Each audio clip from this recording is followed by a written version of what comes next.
আল্লাহ রাব্বুল আলামিন এখানে বলছেন ওয়াসাইনাল ইনসানা বিওয়ালিদাইহি।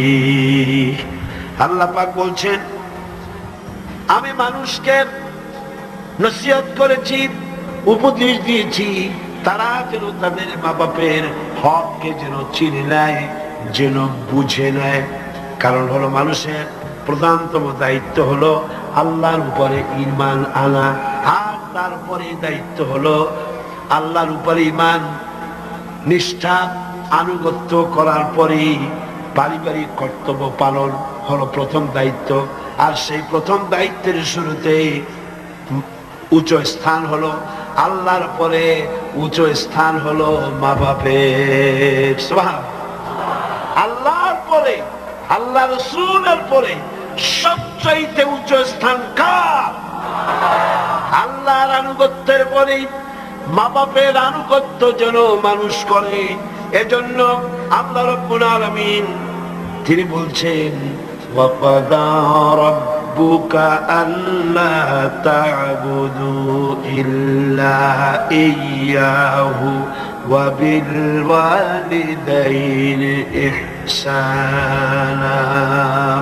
তোমার রবের পক্ষ থেকে এটা ফয়সালা হয়ে গিয়েছে, এটা চূড়ান্তভাবে ফয়সালা হয়েছে যে আমি আল্লাহর পরে, আমি আল্লাহর ইবাদতের পর ইহসান করতে হবে, উপকার করতে হবে, ভালোবাসতে হবে, মহব্বত করতে হবে, ইহসান করতে হবে মা বাপের। কার? চিল্লায় কোন কার? মা বাপের আনুগত্য করা, হুকুম মানা আল্লাহ পাক ফরজ করে দিলেন। আল্লাহ পাক শিখালেন إما يبلغن الكبر أحدهما أو كلاهما فلا تقل لهما أف ولا تنهرهما وقل لهما قولا كريما। আল্লাহ পাক বলছেন তাদের মধ্যে একজন অথবা উভয় তোমাদের সম্মুখে যখন বার্ধক্যে পৌঁছে যায় তাহলে তাদেরকে তাদের সামনে উঠ এই শব্দটি পর্যন্ত বলো না, এবং তাদেরকে ভৎসনা করো না, ধমকের স্বরে কথা বলো না, মাথা উঁচু করে ধমকের স্বরে চোখ রাঙায় কথা বলো না, বরং আদবের সাথে সম্মানের সাথে কথা বলো। সুবহানাল্লাহ। মা বাবার সাথে কেমনে কথা বলতে হবে আল্লাহ পাক শিখায় দিচ্ছেন। মা বাবার সঙ্গে কথা বলবা ভদ্রতার সাথে, সম্মানের সাথে, এবং তাদের সঙ্গে তাদের সাথে দোয়া করতে হবে আল্লাহ রাব্বুল আলামিনের কাছে। আল্লাহ পাক শিখাচ্ছেন ওয়াখফিদ লাহুমা জানাহাদ দুল্লি মিনার রাহমা ওয়া কুর রাব্বিরহামহুমা কামা রাব্বায়ানি সগীরা। হে পরওয়ারদিগার, এভাবে দোয়া করো। মা বাপ তাদের জন্য নরম এবং বিনীত হয়ে তাদের সামনে অবনত হও, করুণার ডানা বিছায়া দাও। মা বাপের জন্য কি করো? করুণার ডানা বিছায়া দাও, আর তাদের জন্য এইভাবে দোয়া করো, হে আমার রব, আমার শিশুকালে, আমার সহায়হীন সময়, আমার যখন কোনো উপায় ছিল না, পায়খানা করে বিছানায় পায়খানার ভিতরে পড়ে থাকতাম, সাফ করতে আমি পারি না, বলতেও পারি না, আমার ভাষা নাই। শীতের রাতে পেশাবের মধ্যে পড়ে আছি, এত অসহায়, আমি না কাঁদলে কেউ আমার কাছেও আসে না, কথা বলতে পারি না। আমার অসহায় সময় আমার মা বাপ যেভাবে আমাকে স্নেহ করে লালন পালন করেছে, হে আমার মাবুদ, অকৃত্রিম স্নেহ দিয়ে আমাকে যেভাবে লালন করেছে, হে আল্লাহ, তুমি আমার মা বাপকে তোমার রহমতের করে লালন পালন করো। পড়েন সব আমার সাথে, রব্বিরহামহুমা কামা রাব্বায়ানি সগীরা। সবাই পড়েন রব্বিরহামহুমা কামা রাব্বায়ানি সগীরা। আয় আমার রব, আমার মা বাবার উপর রহমত করো, শান্তিতে রাখো। আপনারা প্রত্যেক নামাজের মুনাজাতে আপনারা যখনই দোয়া করবেন এই দোয়াটা করবেন। মনে থাকবে? মনে থাকবে? খবরদার ভুলে যাবেন। সূরা বনী ইসরাঈলের এই দুটি আয়াতের মধ্যে কয়েকটি শিক্ষা পাওয়া যায়। প্রথম হচ্ছে, মুমিনের উপর আল্লাহ রাব্বুল আলামিন আল্লাহর পরে সবচেয়ে বড় অধিকার করে দিয়েছেন পিতামাতার। আল্লাহর পরেই অধিকার কার? পিতামাতার। আল্লাহর ইবাদতের পরই পিতামাতার সাথে ভালো ব্যবহার করার নির্দেশ দিয়েছেন আল্লাহ পাক নিজেই। আর ২ নম্বরে, মাতা পিতা বার্ধক্যে উপনীত হলে তাদের মেজাজের ভিতরে কিছুটা রুক্ষতা আসতে পারে, পারে না? মা বাপ যখন, মানুষ যখন বুড়া হয়ে যায় তখন মেজাজ কি ভালো থাকে নাকি? না না, এক পিড়ি সব বিমারি, একটা রোগী শত, এক বার্ধক্য শত রোগের উৎস। নানান রকমের রোগ ব্যাধি আসে, কানে কম শোনে, স্বাস্থ্য ভালো না, মেজাজ খারাপ, এই জন্য তাদের মেজাজটা একটু রুক্ষ হয়ে যায়। সন্তান তাতে যেন বিরক্ত না হয়, খুশির সাথে বরদাস্ত করতে হবে, এমনকি ও শব্দটি বলা যাবে না। সুবহানাল্লাহ, আল্লাহ নিষেধ করছেন বরদাস্ত। অনেক লোক আছে মা বাবা বুড়ো হয়ে গেছে, আর এই বুড়ো হয়ে যাওয়ার পর বিরক্ত হয়ে সন্তান বলতে থাকে, এই বুড়িটা মরে না কেন, বুড়াটা মরে না কেন? বলেন নাউজুবিল্লাহ, মরে না কেন? আমার বন্ধুগণ, কি করে এই কথা আপনার মুখ থেকে বেরোলো? আপনার কি মনে নাই, আপনি যখন ছোট ছিলেন তখন অসুস্থ হয়েছেন, টাইফয়েড হয়েছে, রোগ হয়েছে, ডাক্তারপত্র তেমন সেকালে পাওয়া যেত না। আপনার কাছে বসে, ঘরে বৈদ্যুতিক লাইট নাই, কেরোসিনের আলো জ্বালায়া মা শিয়রে বসে বসে কোরআন শরীফ তেলাওয়াত করে আর চোখের পানি দর দর করে পড়তে থাকে। আখিরি রজনীতে মা দুহাত উঁচু করে রোগাক্রান্ত মৃত্যু শয্যায় শায়িত সন্তানের পাশে বসে দোয়া করে, রব্বুল আলামিন আমার জীবনের বিনিময় আমার সন্তান তারা হায়াত দারাজ করে দাও। যেই মা এমন করে দোয়া করে সন্তানের জন্য, সেই সন্তান বউর কথা মতো অথবা নিজেই মায়ের মেজাজ খারাপ দেখে বলে, বুড়িটা মরে না কেন? আল্লাহ পাক বলছেন, মাতা পিতার মান মর্যাদার দিকে লক্ষ্য রাখো। সূরা বনী ইসরাঈলের আয়াতে এই শিক্ষা পাওয়া যায়। মান মর্যাদার ভিতরে উপরে লক্ষ্য রাখো, কারণ এখন আয় রোজগার করতে পারে না আগের মতো, তাদের অভিমান আসতে পারে, যখন যা প্রয়োজন সন্তান তা দেয় না। বউ একটা ঘরের মধ্যে দাজ্জাল মার্কা, চাইলেও পায় না। নানান রকম অসুবিধার কারণে মান অভিমান হতে পারে, গোসা হতে পারে। আল্লাহ নির্দেশ করছেন, সন্তান তুমি যেন মা বাপের সাথে রাগারাগি করবে না। মায়ের সাথে পিতার সাথে কখনো খারাপ ব্যবহার করবে না। কে নিষেধ করেছেন? বিনয়ের সাথে কথা বলো। আল্লাহ বলছেন মা বাবার সাথে কিভাবে কথা বলো? বিনয়ের সাথে, নরম সুরে, একান্ত অনুগত খাদেমের মতো কথা বলো। সুবহানাল্লাহ। পিতামাতার অসহায় এবং দুর্বল অবস্থায়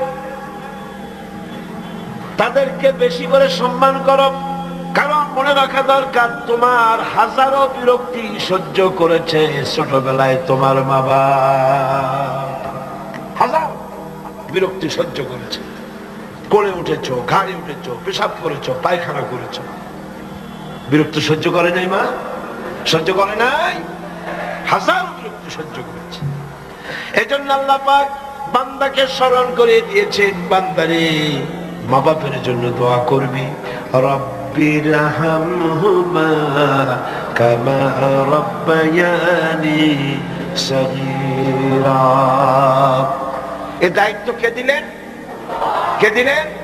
এখন আপনি যেন দায় সারার জন্য, আল্লাহ দায়িত্ব দিছে বলে আপনি দায় সারার মতো মায়ের একটু কাপড় দিলেন, বাপের একটু জামা দিলেন, 2-5টা টাকা দিলেন, দায় সারার জন্য দিচ্ছেন না অন্তরের মহব্বত দিয়ে দিচ্ছেন? এটা দেখছেন কি? দেখেন আল্লাহ কি বলছেন, রব্বুকুম আ'লামু বিমা ফি নুফুসিকুম ইন তাকুনু সালিহিন ফাইন্নাহু কানা লিল আওয়াবিনা গফুরা। তোমার রব কিন্তু জানেন যে তুমি কি দায় সারা গোছের কাজ করছো না আমার অর্পিত দায়িত্ব হিসেবে তুমি তোমার মাকে সম্মান করছো, টাকা দিচ্ছ, পিতাকে সম্মান করছো। আমি দেখতে পাচ্ছি। তবে আল্লাহ পাক তওবাকারীকে ভালোবাসেন, সালিহিনদেরকে ভালোবাসেন। আর আল্লাহ পাক হচ্ছেন গফুর, তিনি হচ্ছেন ক্ষমাশীল। দায়িত্ব পালন হিসেবে মহব্বত দিয়ে, ভালোবাসা দিয়ে, শ্রদ্ধা দিয়ে তোমার মা বাপের খেদমত করবে, দায় সারা গোছের জন্য না হয়। কারণ এককালে তুমি ছেড়ে তাদের মুখাপেক্ষী। ভালো করে শোনেন, এককালে আমরা সবাই মা বাপের মুখাপেক্ষী ছিলাম না? বলেন ছিলাম না? এককালে তুমি তাদের মুখাপেক্ষী ছিলে, তারা আজ তোমার মুখাপেক্ষী হয়ে গেছে। আবার সময় আসবে যখন আমরাও আমাদের সন্তানদের মুখাপেক্ষী হয়ে যাব। তিলকাল আইয়াম নুদাবিলুহা বাইনান নাস। এটাই হলো ইতিহাস, এরকমই হবে। দাদা বসেছিল পুকুর পাড়ে গোসল করবে, একেবারে কুজো হইয়া হাঁটু মাথার উপর উঠে গেছে। নাতি কাছে গিয়ে বলছে, দাদা বর্ষিটা কত দিয়ে কিনছ? দাদা তো বর্ষির মতো পূজা হয়ে গেছে। দাদা রসিকতা বুঝতে পেরেছেন। দাদা বলছেন, ভাই কেনা লাগবে না, সময় আসতে তুমিও একটা ফ্রি পাবা। কাজে আজকে আমরা এক সময় অসহায় ছিলাম, মা বাপ আমাদেরকে যত্ন করে পালন করেছে। আজ তারা অসহায়, তুমি তাদেরকে যদি মর্যাদা দাও, তুমি তখন অসহায় হবে, তোমার সন্তান তোমাকে অবশ্যই মর্যাদা দেবে।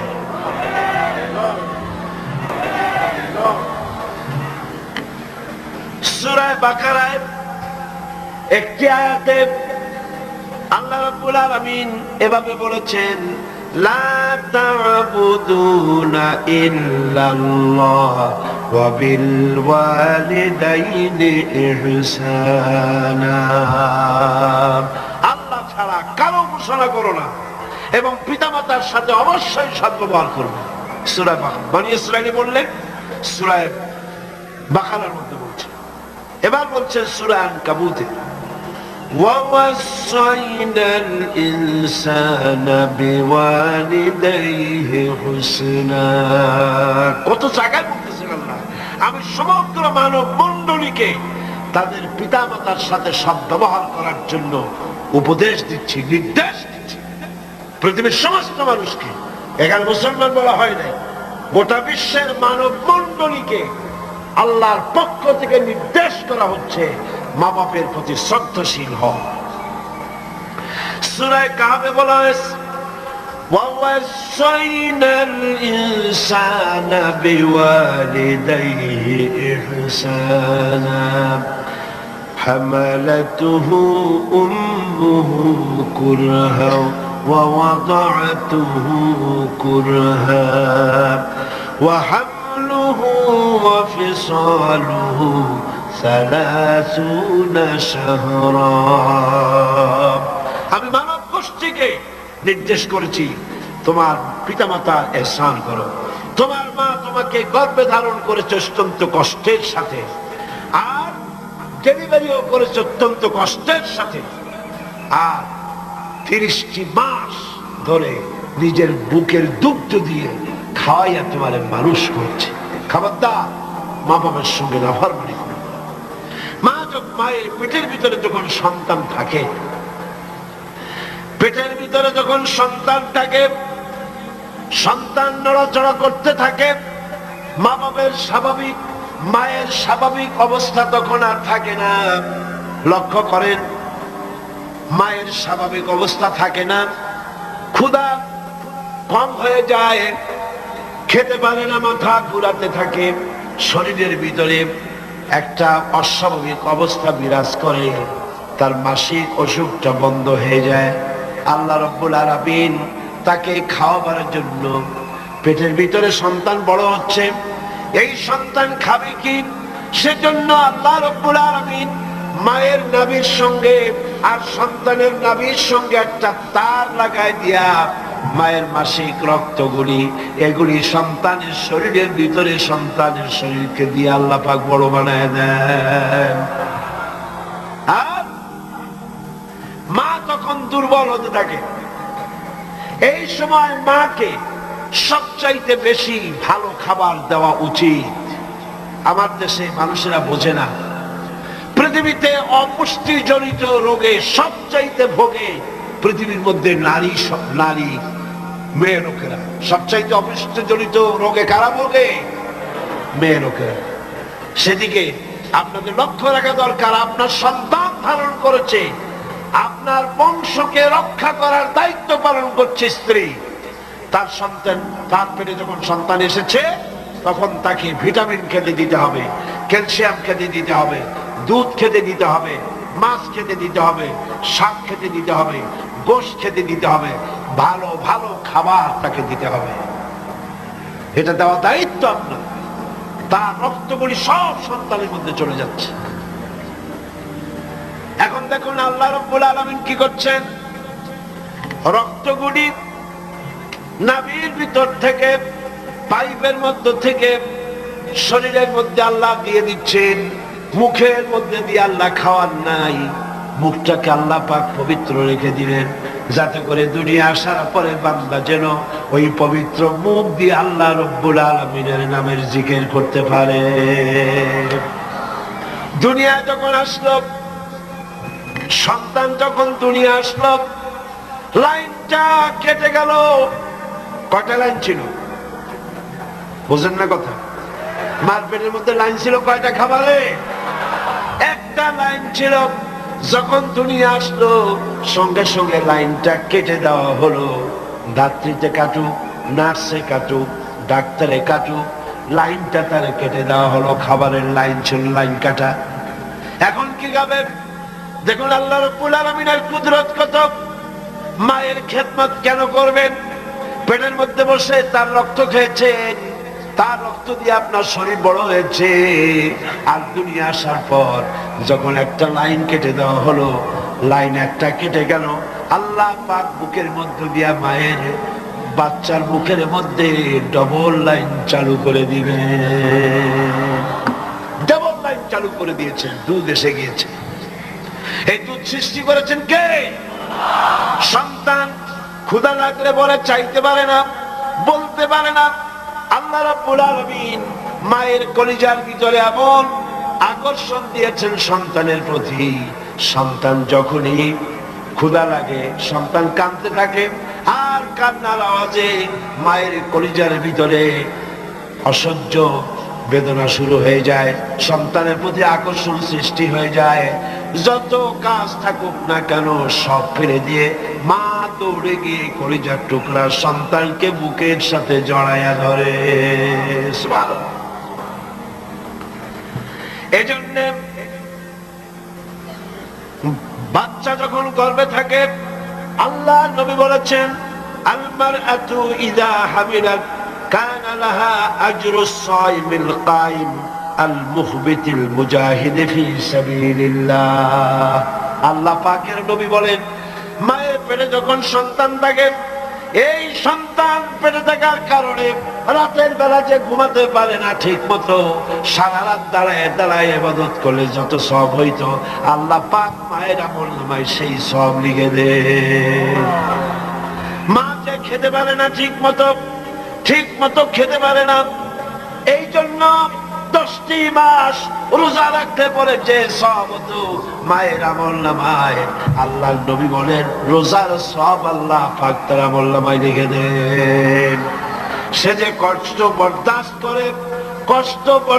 করে, এই কষ্ট বরদাস্ত করার জন্য পেটে ধারণের কষ্ট আর ডেলিভারির কষ্ট বরদাস্ত করার কারণে পুরুষেরা জিহাদ করে যে সওয়াব পাবে, মা সন্তান পেটে ধরে ডেলিভারি করে সন্তান মানুষ করে সেই জিহাদের সওয়াব পাইয়া যাবে। সুবহানাল্লাহ, জোরে বলে সুবহানাল্লাহ।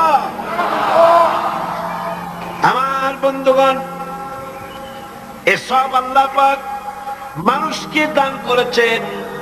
মা বাপের খেদমত করতে বলেছেন। মাকে ভুলে যেও না, মায়ের প্রতি শ্রদ্ধাশীল হও, মায়ের জন্য আল্লাহর কাছে দোয়া করো, আমার কাছে মা বাপের জন্য প্রার্থনা করো। রব্বির হামহুমা কামা রাব্বায়ানি সগীরা। পড়েন সবাই, রব্বির হামহুমা কামা রাব্বায়ানি সগীরা। আয় আল্লাহ, আমার মা বাপ যেমন স্নেহের করে আমাকে লালন পালন করেছে, তুমিও আমার মা বাপকে তোমার রহমতের করে লালন পালন করো। এখানে একটা জিনিস লক্ষ্য করো, হামালাতু উম্মুহু ওয়াহনান আলা ওয়াহনি ওয়াহনান আলা ওয়াহনি। শান্তির পর শান্তি, কষ্টের পর কষ্ট।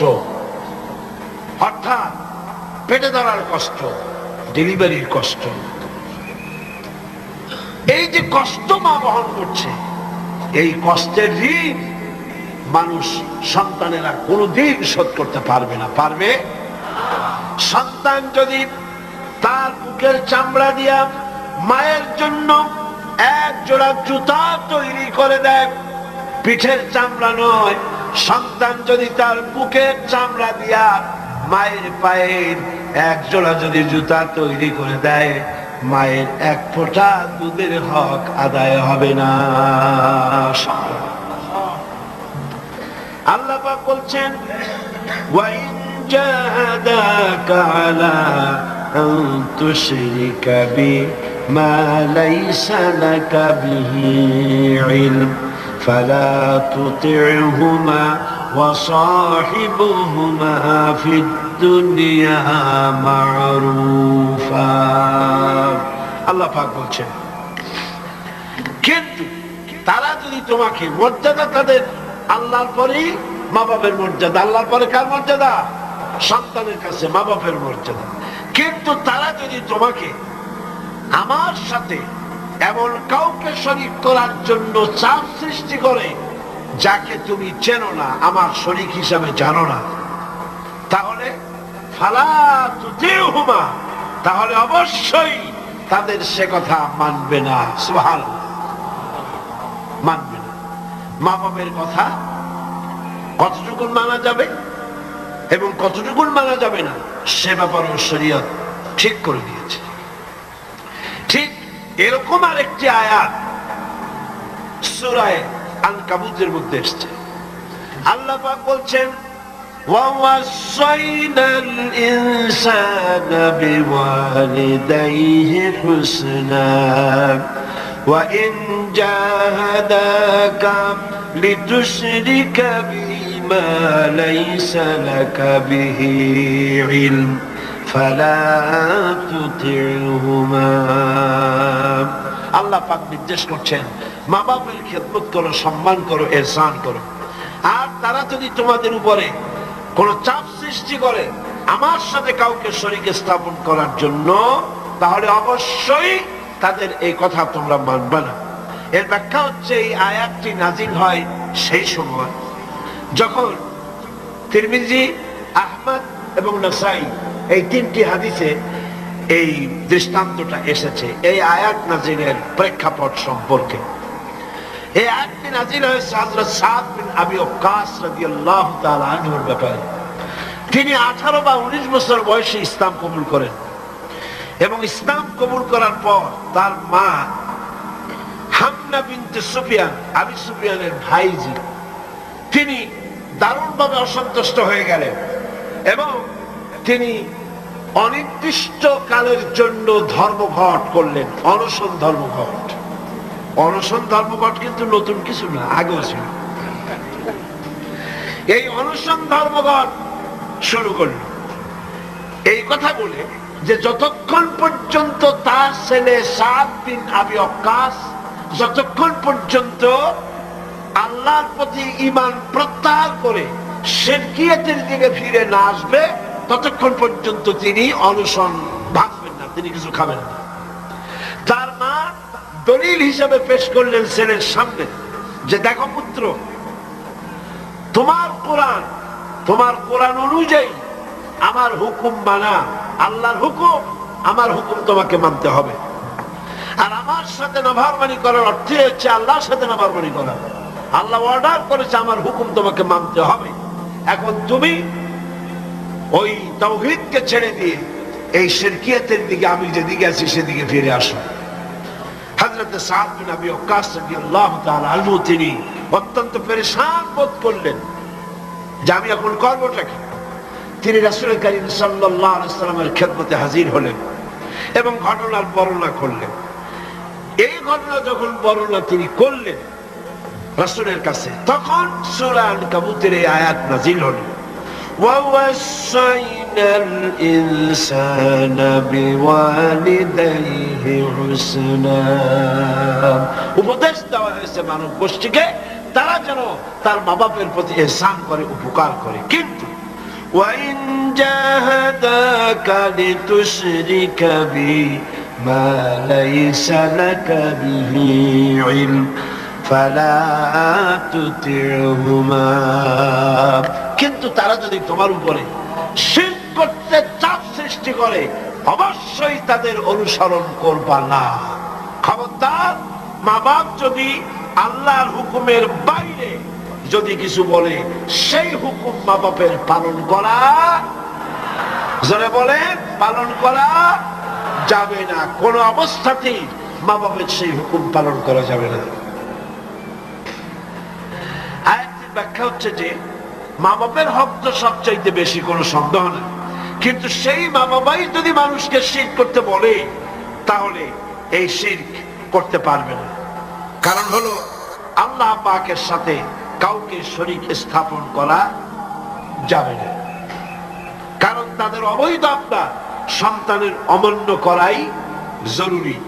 এর দলিল হচ্ছে মা লাইসা লাকা বিহি ইলম, যে ব্যাপারে তোমার জানা নাই, আল্লাহর সাথে শরীক করবা এরকম কোন শরীকদার এই পৃথিবীতে কেউ নাই এবং এ সম্পর্কে তুমি জানোই না।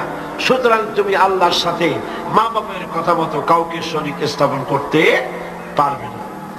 তাই মা বাবা যদি ভুলের উপরে থাকে, তাহলে সন্তান সেই ভুলকে মানতে পারবে না, সন্তান সেই ভুলকে মানবে না। মা বাপ যদি ছেলে ইসলাম কবুল করেছে, মা বাপ ইসলাম কবুল করে নাই, এমন অবস্থা যদি হয়, তাহলেও সেই মা বাপের সাথে খারাপ ব্যবহার করা যাবে না। ব্যবহার করতে হবে কি? ভালো ব্যবহার। কি করতে হবে? এই ভালো ব্যবহার সম্পর্কে রাসূল করিম সাল্লাল্লাহু আলাইহি ওয়াসাল্লামের কাছে প্রশ্ন করা হলো, আইয়ুল আমালি আহাব্বু ইলাল্লাহি তাআলা, আল্লাহর কাছে সবচাইতে ভালো আমলটা কি? রাসূল করিম সাল্লাল্লাহু আলাইহি ওয়াসাল্লাম জবাব দিলেন, as-সালাতু আলা ওয়াক্তিহা, নামাজ তার ওয়াক্ত মতো আদায় করা, এটাই হলো সবচেয়ে ভালো আমল। সাহাবী প্রশ্ন করলেন, তারপরে কি? রাসূলুল্লাহ বললেন, বিররুল ওয়ালিদাইন, মা বাপের খেদমত করা, এটাই হলো সবচেয়ে ভালো কাজ। আরেকজন প্রশ্ন করলেন, মান আহাব্বুন নাস বিহুসনি সাহাবাতি, হে রাসূল, সবচাইতে আমার কাছে ভালো ব্যবহার পাওয়ার হক কার? আল্লাহর নবী বলেন, উম্মুক, তোমার মা। সাহাবী প্রশ্ন করলেন, সুম্মা মান, এরপরে কে? রাসূল বললেন, উম্মুক, তোমার মা। তারপরে কে? হুজুর বললেন, তোমার মা। তারপরে কে? হুজুর বললেন, তোমার পিতা। মার মর্যাদা কয় গুণ বাড়লো? কয় গুণ বাড়লো? 3 গুণ বেড়ে গেল। কার চাইতে? বাপের চাইতে মায়ের মর্যাদা কয় গুণ? 3 গুণ বেশি বেড়ে গেল। হযরত আব্দুল্লাহ ইবনে আমর রাদিয়াল্লাহু তাআলা আনহু তিনি বলেছেন, যা রাজুলুন ইলান নবী সাল্লাল্লাহু আলাইহি ওয়াসাল্লাম ফাস্তাযানা লাহু ফিল জিহাদ। তিনি বলছেন যে একজন লোক রাসূলের কাছে আসলেন এবং তিনি অনুমতি চাইলেন জিহাদে যাওয়ার জন্য, যুদ্ধে অংশগ্রহণ করার জন্য। ফাকাল আহাইয়ুন ওয়ালিদাক, রাসূল জিজ্ঞেস করলেন তোমার পিতামাতা কি জীবিত আছেন?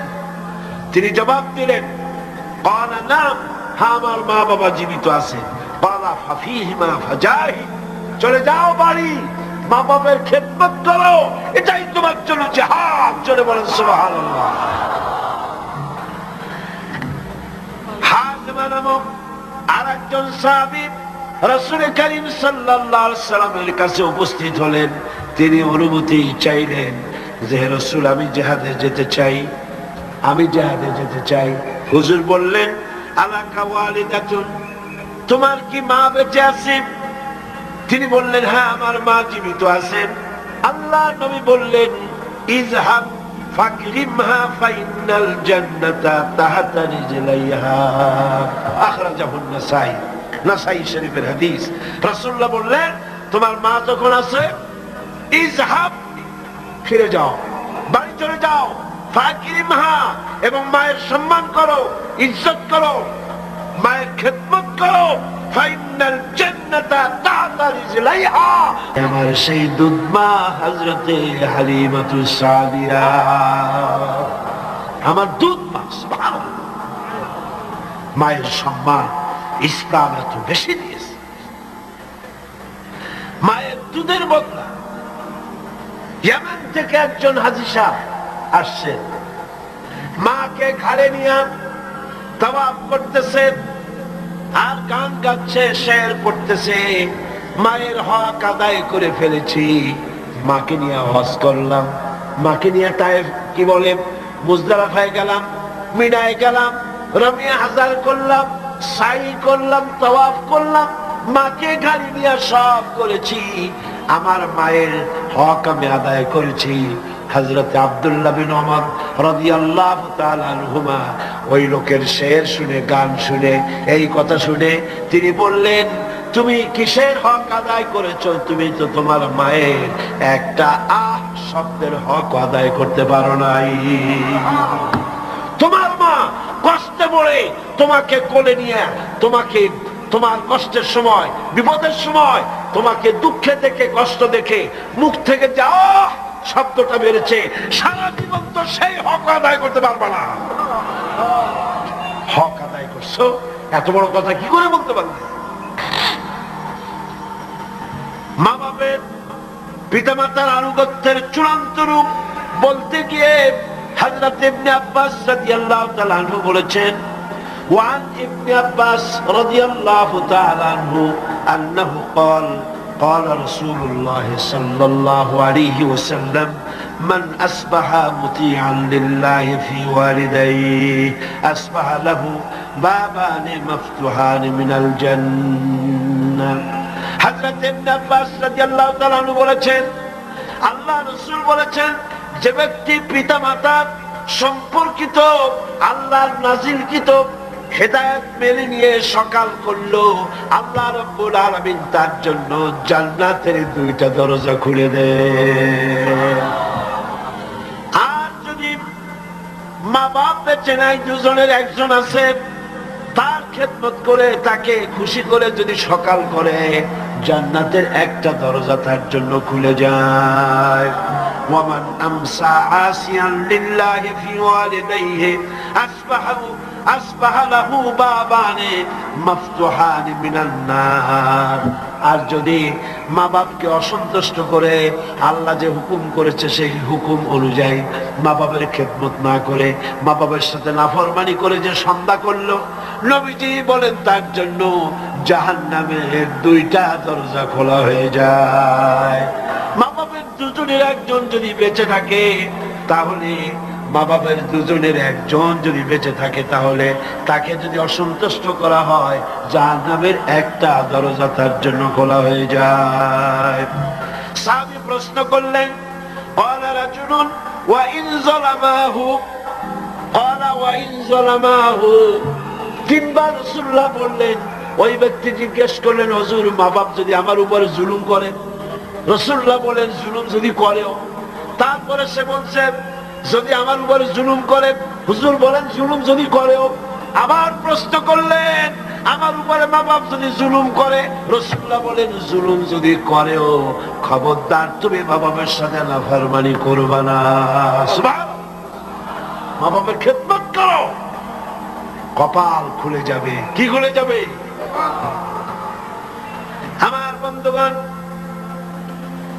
হযরত ইবনে আব্বাস রাদিয়াল্লাহু তাআলা আনহু আরো বলেন, عن ابن عباس رضي الله تعالى عنه أن رسول الله صلى الله عليه وسلم قال من ولد بار ينظره إلى والديه نظرة رحمة إلا كتب الله بكل نظرة حجة। আল্লাহ নবী বলেন, হযরত ইবনে আব্বাস রাদিয়াল্লাহু তাআলা আনহু বর্ণনা করেছেন, রাসূলুল্লাহ বলেছেন, কেউ যদি তার মা বাপের দিকে যদি মহব্বতের নজরে, ভালোবাসার নজরে যদি তাকায়, তাহলে তার আমলনামায় একটা কবুল হজের সওয়াব আল্লাহ পাক আমলনামায় লিখে দিবে। একজন প্রশ্ন করলেন, যদি এক সাহাবী প্রশ্ন করলেন, ইয়া রাসূলুল্লাহ, যদি কোন সন্তান তার মা বাপের দিকে দৈনিক 100 বার তাকায় তো কি হবে? আল্লাহ নবী বললেন, জেনে রাখো, 100 বার যদি দৈনিক মা বাপের দিকে রহমতের নজরে, ভক্তির নজরে, ভালোবাসার নজরে যদি তাকাও, আল্লাহ পাক তোমার আমলে 100 কবুল হজের সওয়াব লিখে দিবে। আল্লাহর ভান্ডে কোনো অভাব নাই। তাই বলে আবার কেউ মনে করেন না যে হজ যখন ফরজ আছে এত কষ্ট করে টাকা খরচ না করিয়া মহব্বতের নজরে বাপের দিকে তাকায় থাকে, এতে কিন্তু কাম হবে না। উল্টা পাল্টা চিন্তা করবেন না, চিন্তাটা ঠিক মতো করে হজ যার উপর ফরজ হয়েছে যাই আদায় করতে হবে। এখানে আল্লাহ পাক সওয়াব দিবেন, এই সওয়াবে আপনার হজ যে ফরজ হয়ে আছে সেই দায়িত্ব কিন্তু আদায় হবে না। আর মা বাবার খেদমত যদি করেন তাহলে আপনার দুনিয়ার ফায়দাটা কি? রাসূলুল্লাহ বলেছেন, عن أنس بن مالك رضي الله تعالى عنه قال رسول الله صلى الله عليه وسلم من سره أن يمد له في عمره ويزداد له في رزقه فليبر والديه وليصل رحمه رواه أحمد। আল্লাহ নবী বলেন, হযরত আনাস বিন মালিক রাদিয়াল্লাহু তাআলা আনহু থেকে বর্ণিত, আল্লাহ নবী বলছেন, কেউ যদি দুনিয়ায় তার রিজিক বাড়াতে চায়, সম্মান বাড়াতে চায়, হায়াত বাড়াতে চায়, সে যেন তার মা বাপের খেদমত করে। মা বাপের খেদমত যারা করবে, মা বাপের সম্মান যারা করবে, আল্লাহ পাক তার রিজিকে বরকত দান করে দিবে। রিজকে কোনদিন অভাব হবে না। কবরের কাছে গিয়া, মাজারের কাছে গিয়া বলা লাগবে না, ইয়া খাজা মেরা মতলব কো পুরা কর দে, এটা বলা লাগবে না, এটা বলা লাগবে না। আপনার রিজকে বরকত হয়ে যাবে মা বাপ যদি আপনাকে, আপনার জন্য দোয়া করে। এ দোয়া কবুল, মা বাপের দোয়া কি কবুল হয়ে যাবে। সুতরাং রাসূলুল্লাহ বলছেন, আল্লাহ নবী বলছেন, রিজকে বরকত হবে, সম্মান বৃদ্ধিপ্রাপ্ত হবে, অশান্তি হবে না, অসম্মান হবে না। মা বাপের খেদমত করবা, রিজকে কোনো অভাব হবে না। সুবহানাল্লাহ। হযরত আবী হুরায়রা রাদিয়াল্লাহু তাআলা আনহু বলছেন, عن أبي هريرة رضي الله تعالى عنه عن النبي صلى الله عليه وسلم قال رغم أنفه ثم رغم أنفه ثم رغم أنفه। আল্লাহর নবী বলছেন, 3 বার বললেন, সে ব্যক্তি অপমানিত হোক, সে ব্যক্তি অপমানিত হোক। কোন ব্যক্তি? قيل من يا رسول الله, কোন ব্যক্তি অপমানিত হোক? قال من أدرك والديه عند الكبر أو أحدهما ثم لم يدخل الجنة। ভালো করে শুনেন, আল্লাহর নবী বলেন, সেই ব্যক্তি অপমানিত হোক। 3 বার বললেন। প্রশ্ন করা হলো, কোন ব্যক্তি? রাসূলুল্লাহ বললেন, মা বাপ 2 জন অথবা একজনকে জীবনে সে পেল আর খেদমত করে আল্লাহর জান্নাত নিজের জন্য ওয়াজিব করে নিতে পারলো না, তার মতো হতভাগ্য আর কেউ নাই। মা বাপ যাদের আছে প্রাণ ভরে তাদের খেদমত করো, তাদের খেদমতে আল্লাহ পাক কিসমত খুলে দেবে। আবু দাউদ শরীফের একটি হাদিস শুনুন। হযরত আব্দুল্লাহ বিন আমর রাদিয়াল্লাহু তাআলা আনহু তিনি বলছেন, এক ব্যক্তি তার মাতা পিতাকে কাঁদায় রেখে রাসূলের সামনে জিহাদে যাওয়ার জন্য উপস্থিত হয়েছেন। মা বাপকে ক্রন্দনরত অবস্থায় রেখে রাসূলুল্লাহর কাছে খবর এলো এই যুবক জিহাদে যাওয়ার জন্য আসছে আর তার মা বাপ কাঁদতেছে। রাসূলুল্লাহ বললেন, ফিরে যাও, মা বাপকে যেভাবে কান্দায় আসছো ওইভাবে খুশি করে তারপরে আসো, মা বাপকে অখুশি রেখে জিহাদে যাইও না। মা বাপের খেদমত করো, তাদেরকে খুশি করো। অন্য হাদিসে এসেছে রাসূল কারীম সাল্লাল্লাহু আলাইহি ওয়াসাল্লামের খেদমতে একজন হাজির হয়ে অভিযোগ করলো। একজন হাজির হয়ে সে অভিযোগ করছে, হে রাসূল, আমার মা খুব বদমেজাজের মেয়ে লোক। কে বলছে? এক যুবক বলছে রাসূলের কাছে গিয়ে, আমার মা খুব বদমেজাজের মানুষ। অভিযোগ। প্রিয় নবী তার জবাবে বললেন, হে যুবক, 9 মাস ধরে অব্যাহত ভাবে তোমার মা যখন তোমাকে গর্ভে ধারণ করেছিল তখন তো তোমার মায়ের মেজাজ খারাপ ছিল না। তোমার মা যখন তোমাকে পেটে ধরে রাখছিল তোমার মেজাজ খারাপ ছিল? আহারে কি সুন্দর কথা। পেটের ভিতরে একটা জীবিত মানুষ, একটা জীবিত মানুষের পেটের মধ্যে আর একটা জীবিত মানুষ। সে চুপ করে বসে নাই, কেন দিয়ে গুঁতো মারতেছে, হাঁটু দিয়ে গুঁতো মারতেছে। আমার তো মনে হয় যে এই রকমের যদি পুরুষের হইতো, পুরুষের যা মেজাজ খারাপ, দুনিয়া আসার সাথে সাথে ঠ্যাং ধরে আসার মারতো যে পেটের মধ্যে বসে এত নড়াচড়া করছি না। আর মায়ের অবস্থাটা দেখেন, এত কষ্ট পেটে ধারণ করায়। ডেলিভারি যখন করলো 10 মাসের পেটে ধরার কষ্ট আর ডেলিভারির কষ্ট, ডেলিভারিতে তো কত কষ্ট হয় সে কথা আল্লাহ ছাড়া আর কেউ জানে না। এই ডেলিভারি যখন হয়ে যায়, মা যখন বসে এলো, মা প্রথমেই জানতে হয় কি হয়েছে আমারে দেখাও। সন্তান যখন মায়ের চোখের সামনে তুলে ধরা হয়, আমার আল্লাহ পাক বলেন মায়ের 10 মাসের পেটে ধরার কষ্ট আর ডেলিভারির কষ্ট সন্তানের চেহারা দেখার সঙ্গে সঙ্গে মায়ের মন থেকে আমি আল্লাহ মুছে ফেলে দেই। রাসূলুল্লাহ বলছেন, ও যুবক, আজকে তুমি বলতেছো তোমার মায়ের মেজাজ খারাপ, কিন্তু 9 মাস যখন পেটের মধ্যে তুমি ছিলা তখন তোমার মেজাজ খারাপ হয় নাই। যুবক তখন পাল্টা জবাব দিল, হে রাসূল, আমি মিথ্যা কথা বলছি না, আমার মা সত্যই তার মেজাজটা দারুণ খারাপ।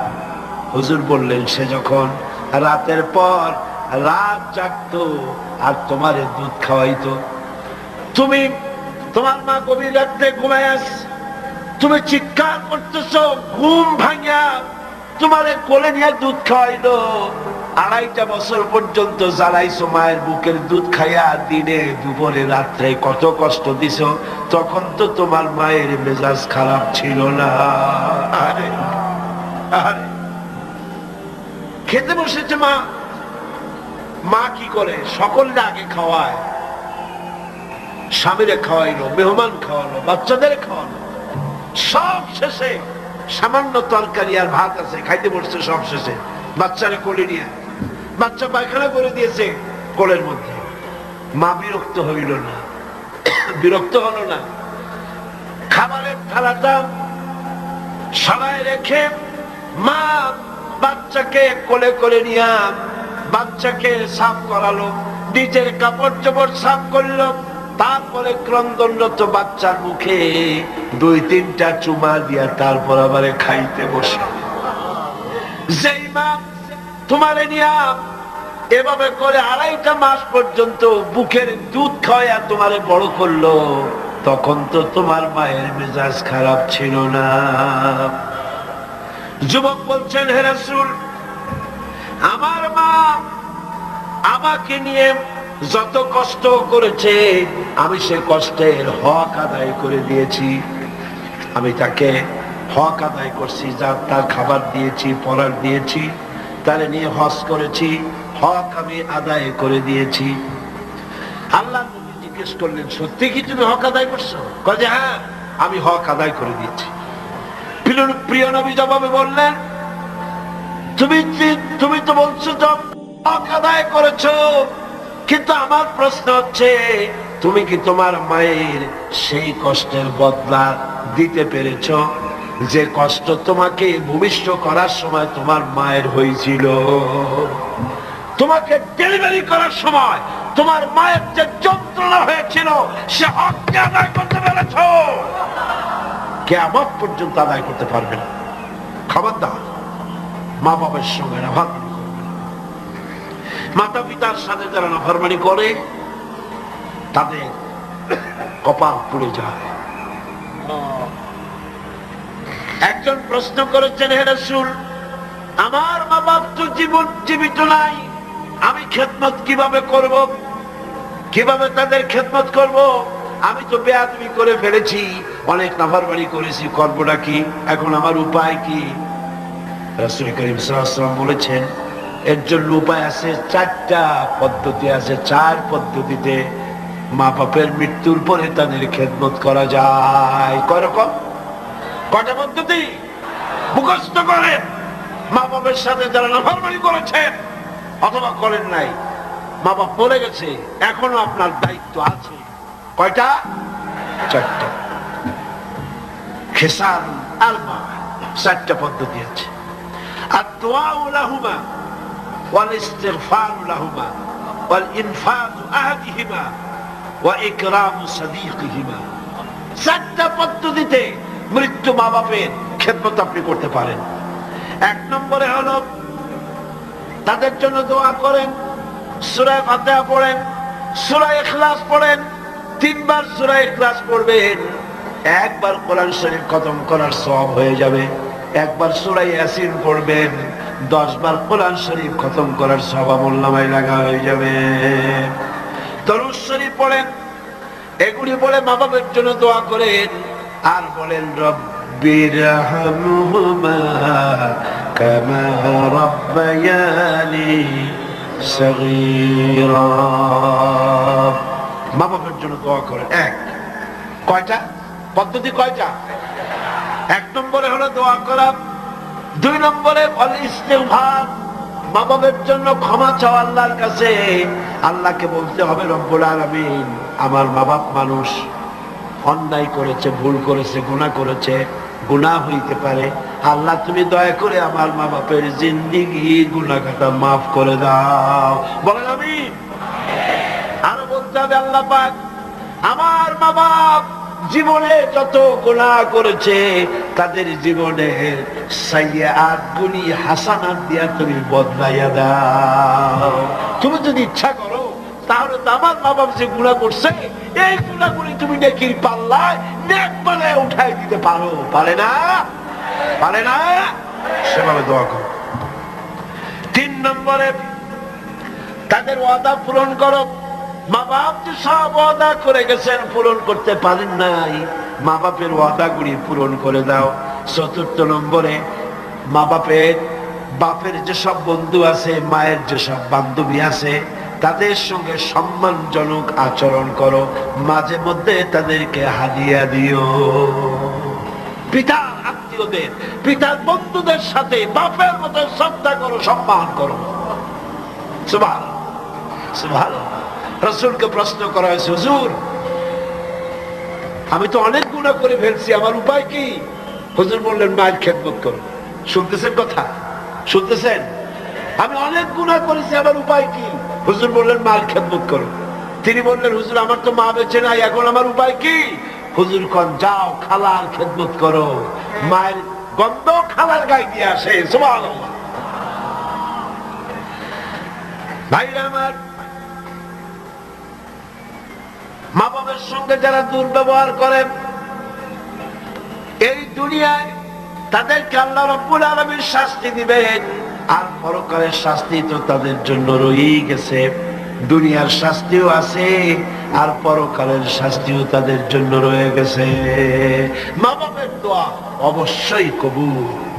তিনজনের দোয়া মুস্তাজাবুদ দাওয়া, তিনজন। কয়জন?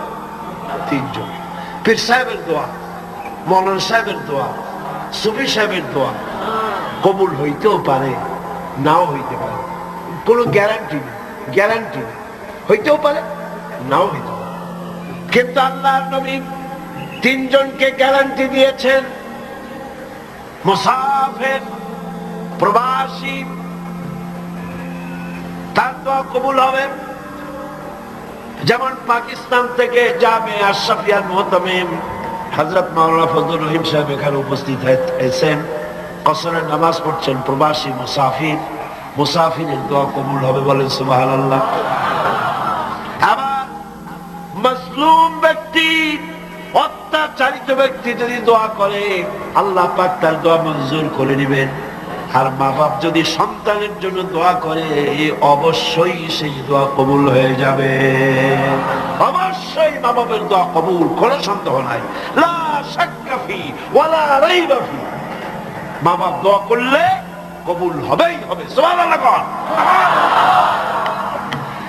এখন এই আয়াতের শেষ দিকে আল্লাহ পাক বলছেন, ফালা তুতিউহুমা ওয়া সাহিবুহুমা ফিদ দুনিয়া মারুফা।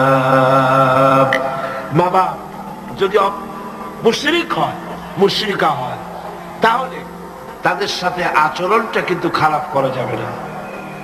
কথা বুঝতে পেরেছেন? আচরণ খারাপ করা যাবে না, আচরণ ভালো করতে পারে, ভালো হতে হবে। সদাচার করো, সদাচরণ করো। মা বাপ যদি অমুসলিম হয়, গুনাহগার হয়, এমনকি মা যদি বেশ্যা হয়, তোমার কাছে মা মাই। খবরদার মায়ের সাথে না ভাড়াবাড়ি করতে পারবে না। কথা বুঝে আসছে? মাথায় ঢুকতেছে? মাথায় ঢুকতেছে? এবার দেখুন, হযরত আসমা বিনতে আবি বকর রাদিয়াল্লাহু তাআলা আনহা তিনি বলছেন, আন আসমা বিনতে আবি বকর রাদিয়াল্লাহু তাআলা আনহা قالت قدمت علي امي وهي مشركة في عهد رسول الله صلى الله عليه وسلم। রাসূলুল্লাহর যুগে আমার মা মুশরিক অবস্থায় আমার বাড়ি আসলো।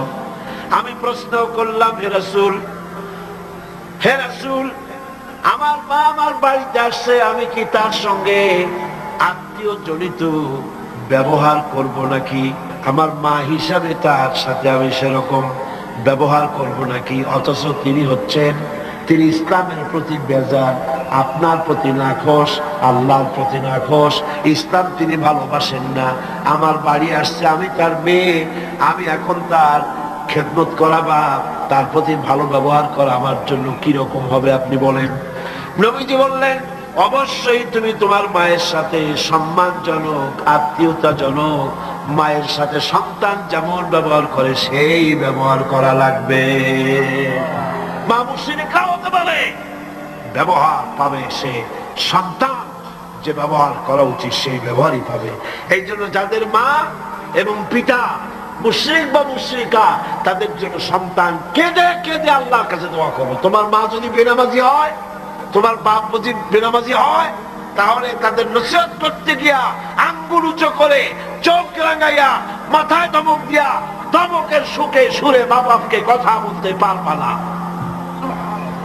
পায়ে ধরে বলো মাকে, পিতাকে পায়ে ধরে বলো, বাবা, হে আমার মা বাবা, নামাজ পড়ছেন না, এটা জাহান্নামের রাস্তা, অনুগ্রহ করে নামাজ পড়ুন। ধমক দেওয়া যাবে না। সুবহানাল্লাহ। আমার বন্ধুগণ, মা বাপের জন্য কেঁদে কেঁদে দোয়া করতে হবে। যাদের মা বাপ এরকম, ইসলাম সহ্য করতে পারে না, আল্লাহ সহ্য করতে পারে না, রাসূল সহ্য করতে পারে না, এটা তো সেই যুগে ছিল, কিন্তু বর্তমান যুগেও আছে না? নাই আছে কিনা? এই মাহফিলও বহুত মহিলা এভাবে চিঠি আমাকে লিখেছেন মাহফিলে আসে কিন্তু স্বামীটা বরদাস্ত করতে পারে না, কিন্তু সিনেমায় গেলে কোনো খারাপ কিছু বলে টলে না, সেখানে যাও মাহফিলে যাও। ছেলে ইসলামী ছাত্র শিবির করে, অসহ্য, টাকা বন্ধ করে দাও, লেখাপড়া বন্ধ করে দাও, সহ্য হয় না। ইসলামী ছাত্র সংস্থা করে, উন্নতি হয়ে গেছে, পয়সা দেয় না, খাবার দেয়। হায় রে কপাল পোড়া বাপ, তোমার তো চিন্তা করা উচিত, তোমার ছেলে সে তো কমিউনিস্ট আন্দোলন করে না, তোমার ছেলে তো সিনেমায় যায় না, তোমার ছেলে তো girls high school, girls college ছুটির সময় এতিমের মতো মেয়েদের দিকে তাকায় থাকে না। তোমার ছেলে মাস্তানি করে না, চাঁদাবাজি করে না, ইসলামী ছাত্র শিবির করে, ইসলামী ছাত্র সংস্থা করে, পবিত্র সংগঠন করে। তুমি তো সেজদা দিয়ে কাঁদবা, আল্লাহ আমার ছেলে ভালো কাজ করতেছে, ঠিক কিনা? জোরে বলেন ঠিক কিনা? আমার বন্ধুগণ, মা বাবার জন্য দোয়া করতে হবে, মা বাবার জন্য দোয়া করতে হবে। রব্বির হামহুমা কামা রাব্বায়ানি সগীরা। খুব মিষ্টি করে ভালো করে পড়েন, রব্বির হামহুমা কামা রাব্বায়ানি সগীরা। হযরতে আবু হুরায়রা রাদিয়াল্লাহু তাআলা আনহু ইসলাম গ্রহণ করার পর দীর্ঘদিন যাবত তার মা ইসলাম কবুল করেন নাই, বরং আবু হুরায়রা রাদিয়াল্লাহু তাআলা আনহুকে বড় চালাইছে। তিনি মায়ের পায়ে পড়েছেন, বহু অনুরোধ করেছেন, কোনো কিছুতে কাজ হয়নি।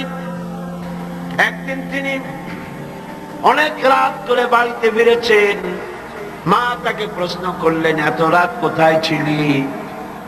তিনি বললেন, আমি ছিলাম রাসূল করিম সাল্লাল্লাহু আলাইহি সাল্লামের কাছে। শোনা মাত্র মা তাকে খুব করে মারলেন, গলা ধাক্কা দিয়ে বাড়ি থেকে বের করে দিলেন। তিনি রাসূলুল্লাহর খেদমতে এসে কাঁদতে লাগলেন। আল্লাহর নবী বলেন, আবু হুরায়রা কাঁদো কেন?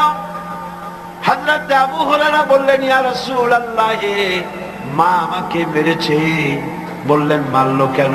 তিনি বললেন, ঘটনা শোনালেন, আপনার কাছ থেকে দেরি করে যাওয়ার কারণে আপনার নাম শুনে সহ্য করতে না পেরে আমাকে মারছে। হুজুর বলেন, আবু হুরায়রা, মা তোমাকে মেরেছে, এখানে আমার কিছু করার নাই, আমি এখানে দখলন্দাজ করতে পারবো না, আমি এখানে কোনো ইন্টারফেয়ার করতে পারবো না, মা মারছে, আমি কি করবো? সুবহানাল্লাহ। ভাই আমার, হযরত আবু হুরায়রা বলেন, ইয়া রাসূলুল্লাহ, মায়ের বিরুদ্ধে নালিশ করার জন্য তো আমি আপনার কাছে আসি নাই। বললেন, কেন এসছো? হযরত আবু হুরায়রা বলেন, ইয়া রাসূলুল্লাহ, আমি আসি দোয়া চাওয়ার জন্য। আমি জানি নবীজি যদি আল্লাহর দরবারে হাত উঁচু করে দোয়া মঞ্জুর হয়ে যায়। আপনি আমার মায়ের জন্য, হেদায়েতের জন্য দোয়া করুন। মা দুহাত তুলে দোয়া করলেন। আল্লাহর নবী তখন দুহাত উঁচু করে দোয়া করলেন, আল্লাহুম্মা ইহদি উম্মা আবি হুরায়রা, আয় আল্লাহ, আমি দোয়া করি আবু হুরায়রার মাকে তুমি হেদায়েত নসিব করে দাও। হযরত আবু হুরায়রা দৌড় দিলেন। কয়েকজন সাহাবী পিছন থেকে টেনে ধরলেন, দৌড়াও কেন? কোন বিপদ হলো নাকি? তিনি বললেন, না, কোনো বিপদ হয় নাই, তবে দৌড়াও কেন?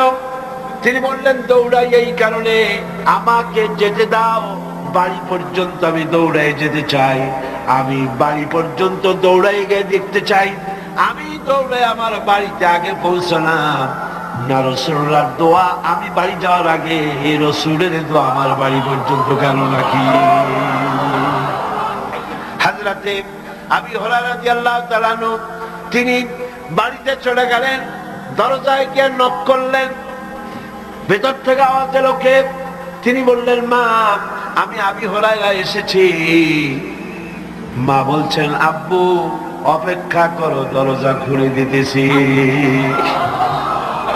হযরতে আবু হুরায়রা তিনি বললেন, মায়ের গলার আওয়াজ দিয়েই আমি বুঝতে পারলাম আমি ঘরে আসার আগে রাসূলুল্লাহ তীর তার নিশানায় পৌঁছে গেছে, দোয়া কবুল হয়ে গেছে। হযরতে আবু হুরায়রা বলেন, মা বেরিয়ে এলেন, গোসল করে এসেছেন। মা আমারে বললেন, বাবা তোমাকে মারার পর আমি বড় অনুতপ্ত হয়েছি যে আমি মারলাম কেন। আমার ছেলে তো কোনো খারাপ মানুষের কাছে যায় নাই, দুনিয়ার সর্বশ্রেষ্ঠ মানুষের কাছে গেছে, মারলাম কেন। বড় অনুতপ্ত আর অনুশোচনা আমি করেছি।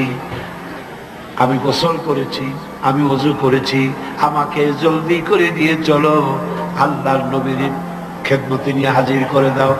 হযরতে আবু হুরায়রার মা ঘোষণা করলেন, লা ইলাহা ইল্লাল্লাহু মুহাম্মাদুর রাসূলুল্লাহ। বন্দুক দিয়ে গুলি করলে সেই গুলি তার টার্গেটে পৌঁছতে যত না দেরি হবে, মা বাবার দোয়া বা বদদোয়া এর থেকে দ্রুত গতিতে আল্লাহ পাকের আরশ আজিম পর্যন্ত পৌঁছে যাবে। এগুলি পৃথিবীতে কোথাও নাই, ইসলাম শিখিয়েছে। কে শিখিয়েছে? যারা বলেন কে শিখিয়েছে? ইসলাম শিখেছে, শিখায়েছে। পাশ্চাত্যে যায় দেখেন, কিসের মা কিসের বাবা, মা বাবার কোনো খোঁজ খবর নাই। মা বাবা যখন বুড়ো হয়ে যায়, আমি ইংল্যান্ড এবং আমেরিকায় দেখেছি, ওদের জন্য ওল্ড পিপল সেন্টার করা হয়। বুড়া বুড়ি, আমি নাম দিচ্ছি ওইটার বুড়া বুড়ি এতিমখানা। বুড়া বুড়িরা ওইখানে থাকে, ওই ঘরের মধ্যে। ছেলেমেয়েরা কোনো খোঁজ খবর নেয় না। 25শে ডিসেম্বর তারিখে প্রতি বছর একখানা কার্ড ছেলে তার বাপের নামে পাঠায়, মায়ের নামে পাঠায়। বাবা ওই কার্ডখানা নিয়ে তারপরে বন্ধুদের দেখায়, আমার ছেলে আমাকে মনে করছে। সারা বছর খোঁজ নাই। এরপরে যখন মরে 2-3 দিন পর্যন্ত মদের বোতল, দুধের বোতল, খবরের কাগজ ভিতরে কেউ দেয় না, দরজার কাছে পড়ে আছে। কারণ কি? পুলিশে এসে দরজা খুলিয়া দেখে ভিতরে বুড়া মরে পড়ে আছে, কেউ নাই, ছেলেও নাই, মেয়েও নাই, দেখারও কেউ নাই। এই হলো পাশ্চাত্যের অবস্থা। আর ইসলাম কি নিয়ামত! সুবহানাল্লাহ, ইসলাম বিরাট নিয়ামত। মা বাবার সম্মান করতে শিখিয়েছে, সেখানে সম্মান নাই। সন্তানের কাছে সম্মান হবে কি করে? সন্তান তার মায়ের প্রতি যে আকৃষ্ট হবে কিসের মাধ্যমে? দুধ খাওয়ার মাধ্যমে। আমার দেশে পাশ্চাত্যের আবহাওয়া লেগে গিয়েছে, বহুত মা তার সন্তানকে দুধ খাওয়ায় না। কোনটার দুধ খাওয়ায়? টিনের দুধ খাওয়ায়। নিজের শরীর ভালো রাখার জন্য টিনের দুধ খাওয়ায়। তো সন্তানের মহব্বত ওই টিনের দিকে, বোতলের দিকে বেশি হবে, মায়ের দিকে হবে না। দুধ হচ্ছে একটা ফ্লো, একটা ফ্লো। মায়েরা, আমার মা বোনেরা যারা আসছেন শোনেন, ব্রেস্ট ক্যান্সার যে হয়, মায়ের মেয়ে লোকদের যে ব্রেস্ট ক্যান্সার হয়, চিকিৎসা বিজ্ঞানীরা বলেছেন ব্রেস্ট ক্যান্সার হওয়ার জন্য সবচাইতে বড় কারণ সন্তানকে দুধ না খাওয়ানো। এটা হলো আরেকটা কারণ আছে, সেটা আমি বললাম না, ডাক্তারদের কাছ থেকে জেনে নিবেন। এটা হলো সবচাইতে বড় কারণ, সন্তানকে দুধ না খাওয়ানো। এই ফ্লোটা, এই স্বাভাবিক ফ্লো আপনি বন্ধ করে রাখছেন, সন্তানকে খাওয়াচ্ছেন না। ব্রেস্ট ক্যান্সার যদি হয়, অপারেশন করে শরীরের যে সৌন্দর্য রক্ষা করতে চাইছিলেন, 12 আনাই 16 আনাই শেষ হয়ে যাবে। এই দুধ, মায়ের বুকের দুধ সন্তানের জন্য শুধু খাদ্য নয়, এর মধ্যে রয়েছে মেডিসিন। এর মধ্যে রয়েছে কি? মেডিসিন। সন্তান ছিল ফি কারারিন মাকিন, মায়ের পেটের মধ্যে একটা সুরক্ষিত জায়গায়, কোন রোগের জাত সেখানে পৌঁছতে পারে না, এরকম একটা জায়গায় ছিল। পৃথিবীতে আসলো, এখানে আছে পলিউশন, এখানে আছে নানান রকমের রোগ, কি জীবাণু, এগুলি রয়েছে। সুতরাং তার কচি চামড়ার লোমকূপের মধ্য দিয়া এই রোগগুলি ঢুকে যেতে পারে। এই রোগ থেকে শরীরকে বাঁচাবার মতো রেজিস্ট্যান্স, স্টেমিনা, শক্তি তার মধ্যে নাই। এই জন্য আল্লাহ কি করলেন? অ্যান্টিবায়োটিক ঔষধও সহ্য হবে না, রোগ থেকেও তারে বাঁচানো যাবে না। সেই জন্য রব্বুল আলামিন মায়ের বুকে যে দুধ দিয়েছেন, প্রথম যে শাল দুধ যেটাকে বলা হয়, এই দুধটাকে আল্লাহ পাক খাদ্য আর রোগের প্রতিষেধক ঔষধ হিসাবে আল্লাহ দিয়ে দিয়েছে। সন্তানকে দুধ খাওয়াও, সন্তানের মহব্বত তোমার প্রতি বাড়তেই থাকবে। সুবহানাল্লাহ, সুবহানাল্লাহ। পাশ্চাত্যে এই মহব্বত নাই। পাশ্চাত্যে আমি নিজের চোখে প্রত্যেক বছর দাওয়াত হয়তো দেখি খালি গুলি না, চোখ দিয়ে তাকায়ও দেখি কোথায় কি হয়। মেয়েরও গুলি, তাদের বাচ্চা পুশ চেয়ার, হুইলওয়ালা চেয়ার আছে, সেই চেয়ারে বাচ্চাটা ঠেলতে ঠেলতে নিয়ে যায় মার্কেটিং করতে, আর কুত্তার বাচ্চাটা কোলে নিয়ে হাঁটে। নিজের ছেলে কান্দে, তাতে কিছু আসে যায় না, কুত্তারে কোলে নিয়ে কুত্তারে চুমা দিয়া তারপরে নিয়ে যায়। যে কুকুরের যে যত্ন আছে, শিশুর সেই যত্ন পাশ্চাত্যে নাই।